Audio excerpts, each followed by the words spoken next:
Welcome to Discovering. Tonight, part 2 of our trip to the blacksmith shop. So having made this axe head, I am now going to make a handle for it, make it a useful tool. And we'll take a look at a 75-pound beaver. That's all tonight, so stick around. The secret streams that flow beneath the cliffs of colored stone. Forest thick and healthy with birch and pine and oak. Surrounded by the greatest lakes this world has ever known. The black bear's awesome presence as he roams the hills and fields. Call of the timber wolf, the loon's lonesome trill. The eagle soaring high above, the trout lies deep and still. These are what I treasure, the only way I measure feelings that I have for this fine land. There is so much to discover when you're a long-time lover of northern Michigan.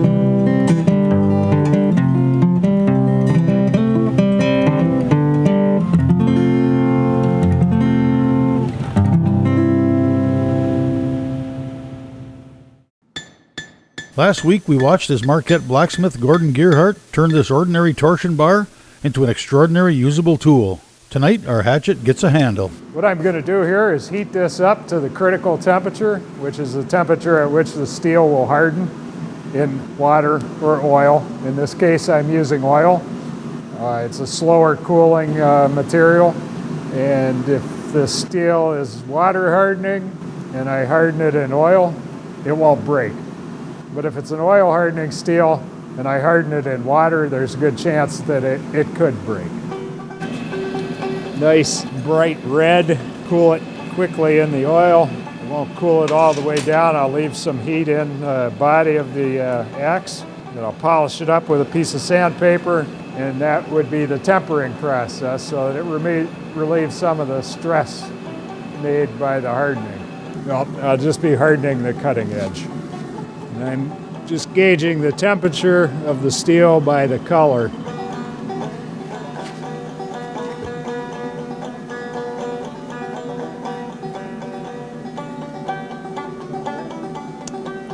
The oil in the can is used fry oil from a local restaurant.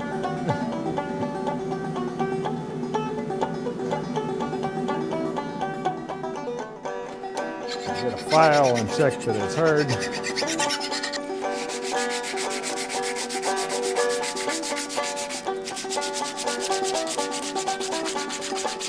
As the heat is drying up into the polished edge, it's very faintly showing some colors here. There's some purple in there, and the closer to the edge it gets, it's less hot, so the color is more of a yellow.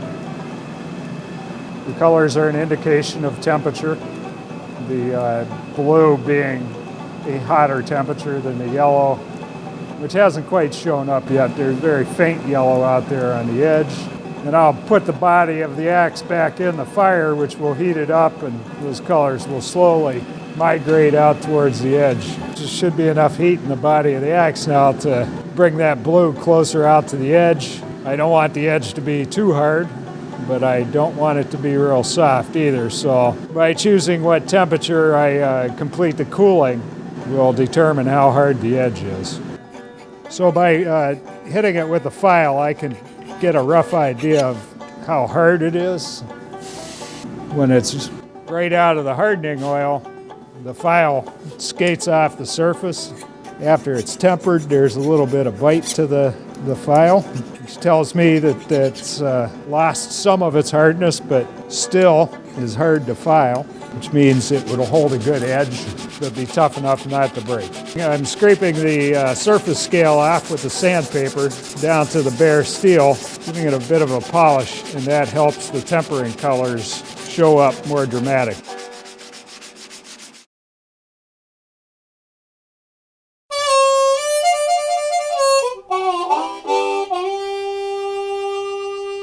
So having made this axe head, I am now going to make a handle for it, make it a useful tool. This is a handle I made previously. I'm going to use that as a sample just to get my shapes down. I'm starting with this piece of ironwood. It's I found in a friend's wood pile probably about 10 years ago, so it's been sitting around in the shop waiting for me to do something with it. I am not going to make the handle as long as this one, but I'll use that as my general length. Probably take about 5 inches off.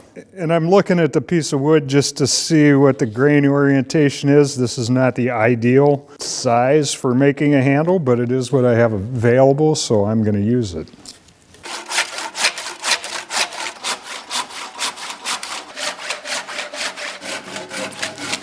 So my handle is going to come out of this area right here. I'm trying to stay away from the heartwood right there, and the grain runs this way. Ideally, I would want the grain running the length of the handle, but because of the diameter of this log, I'm not going to get that. So I'm just going to work with what I have. It's as much of an experiment as anything else. And being a piece of ironwood, I figure it's going to be tough enough to hold up for the work that this axe will be doing. I'm going to split this piece of wood, and if all goes well, it will leave me a straight piece of the wood to work with, or it will split crooked and I'll have to go find another piece of wood.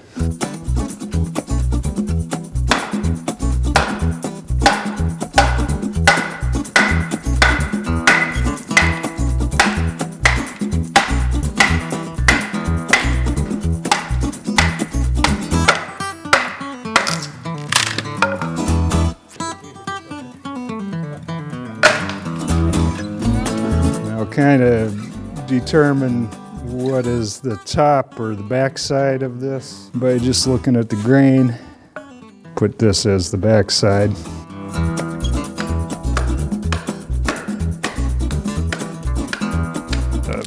Philosophy behind my working with hand tools and my approach to woodworking is kind of like my approach to blacksmithing, chopping, hacking, as opposed to hammering. So I'm shaping with this big knife and doing it fairly crudely at this point. I don't have the machine tools that I could use to maybe more efficiently shape this piece of wood to start. They'll cut the shape out with a bandsaw, use drum sanders and everything else to do the final shaping. All of that is a possibility. It's just not really what I'm interested in at this point. Limited run production kind of lends itself to working with hand tools. I'm not real interested in doing hundreds or even thousands of axes. For me, doing 10 is about the maximum I want to do at one run. Short production runs keep me happy, satisfied, and interested. The saw cuts just help me to keep from running too far into the material I want to keep there. And now I won't be doing as much hacking. I'll just basically be splitting out those chunks between the saw cuts. Because I just very roughly sketched the outline of this without having an actual handle for a pattern, I've left a lot of extra material there so that I had enough to work with. And it goes back to the satisfaction I have of just shaping a piece of wood using this knife. There's something very meditative about chopping. I'm having a picture of where this is going and trying to make my hands take it there. And I'm at that point where if I take a little bit too much off, it will be ruined. I don't know how many handles I've made like this. Quite a few. Probably the first ones weren't very good and ended up as firewood. And it's a lot of paying attention to the size and how the wood is moving, which way the grain is going. And it makes it a little more difficult to carve when the grain runs off the edge. So I have to pay more attention to how I'm chopping, what direction the knife is going. I have a whole collection of axe heads that I've picked up over the years. They lose their handle and they're no good anymore, so they get thrown away. To me, they're sculptural artifacts. I just haven't figured out how to use them in a sculpture yet. There's a reason I cut that. That's so when I chop, I don't chop off that block that I want to leave there. So at this point with the handle, it's pretty much roughed out. I'll start cutting off the corners and it'll really start shaping up. The little notches that I'm cutting in help control how much wood I'm taking off on a given pass. They essentially become my line that I'm working to.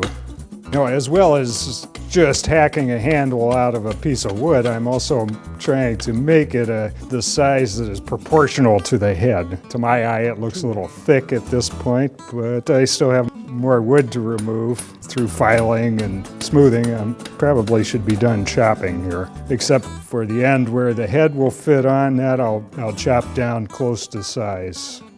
So what I'm going to do is pencil the shape of the eye on the end of the wood, and that will give me a line to carve to. That's roughly it. I'll give a little extra so I don't carve way too much. I just take a very little bit off at first, cutting to that line. My goal is not to cut that off.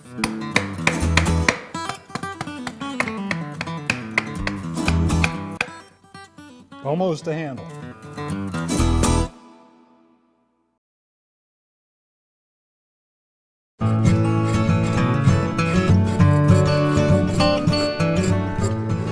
So I'll do the final shaping of the handle using a horse hoof rasp, and this will remove the wood quite quickly, and it gives me a lot more control than with the big knife. That way I won't take too much off too quickly. So I'll file this down until the head just fits on that very end.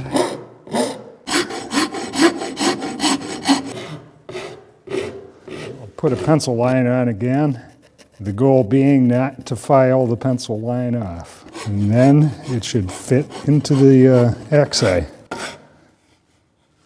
I cut a slot in the end of the handle. This is where the wedge will be driven in to hold the head on the handle. I like repetition until I have mastered the procedure. And once I've mastered the procedure and done the production run to prove that it works, that's when I'm done producing. And I'll move on to another thing. Part of what I'm doing is self-explanatory to an extent, in that the actions I'm taking show immediate results, and why I'm doing what I do is to get that result. In this case, to make a rectangular board, basically, to make a handle from. And I'm just using this knife to do the rough shaping instead of running it through a planer or ordering a nice board from a wood company somewhere. Instead, I pulled a piece of wood out of a friend's firewood pile and turning it into a handle. So now I'm ready to start hanging the axe head.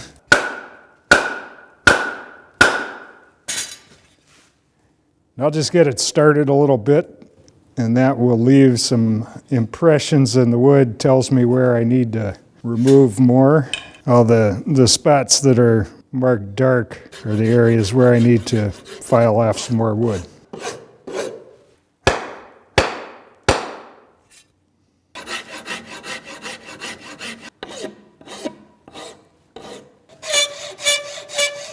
By filing that edge out, when I drive this handle out of the axe head, that'll prevent the slot from getting closed up to where I can't get a wedge in it.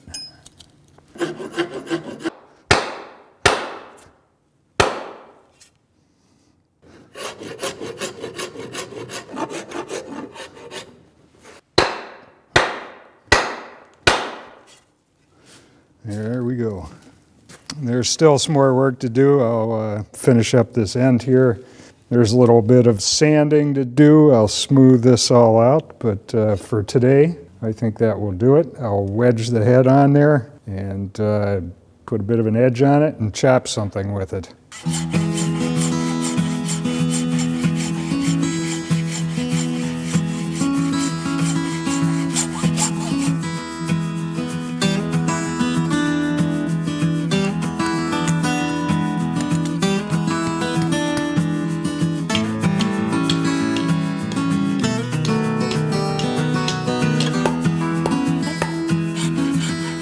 trim off that excess.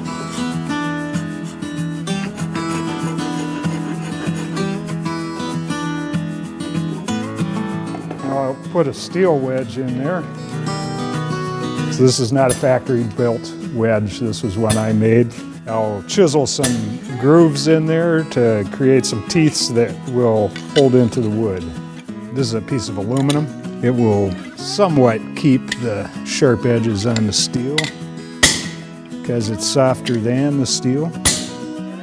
So the teeth that are brought out of the edge from the chiseling will hold it better in the wood than without them.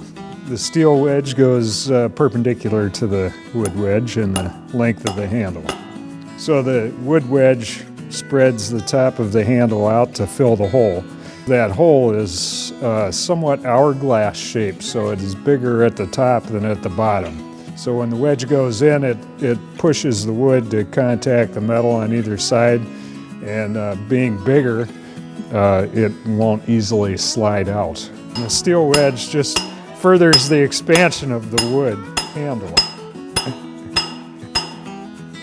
So using a chisel, I'll drive this steel wedge further into the wood.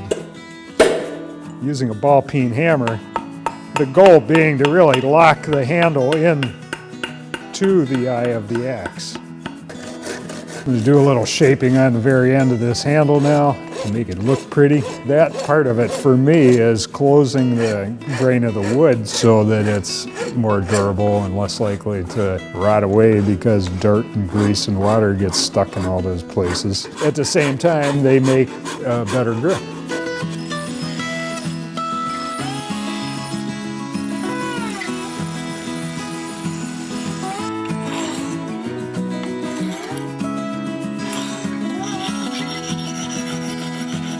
Test number one.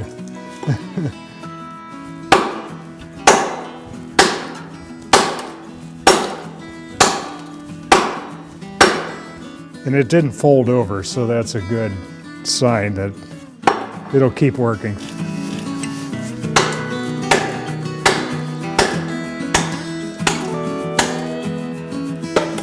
It works.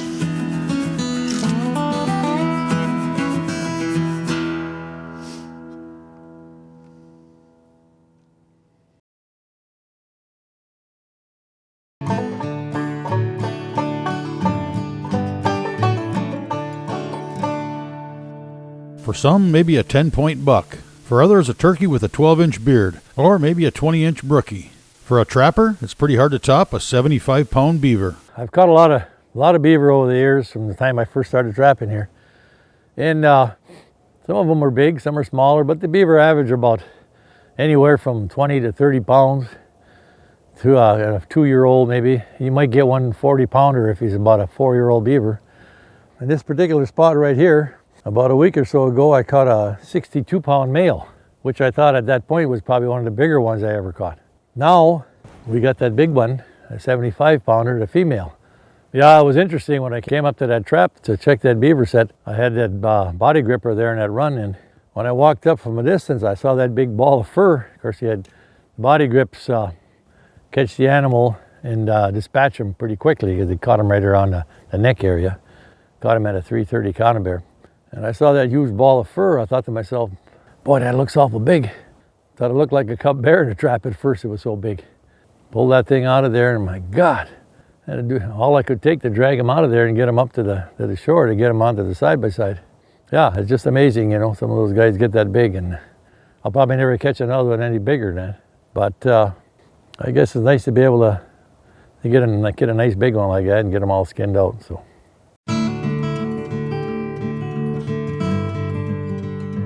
There's a spot here where this ridge comes down next to the river, and this is right close to where I was born and raised and grew up and did my first trapping back here. And I can remember coming back here at about 13 years old and trying to catch some beaver. And in fact, I caught my first beaver right in this notch here at about the age of 14. So that's many years ago, probably about 64 years ago. But and it's amazing how these spots they remain the same year after year. Beaver come and go, beaver come in, they move out, they're trapped out, and new ones come in, but those spots are always attractors for the beaver. They seem to know where there's a spot, like they come out. In the spring of the year, they come out and they mark their territory, put their caster down. It's kind of interesting that, you know, for 64 years I've been trapping beaver in the same notch, and it's still a good spot yet today. So that's one thing about trapping, you know, it brings back a lot of good memories, and it keeps you connected to the past. And you know, fortunately, we can still do some of that stuff here. It's a good sport, and it's certainly a good pastime.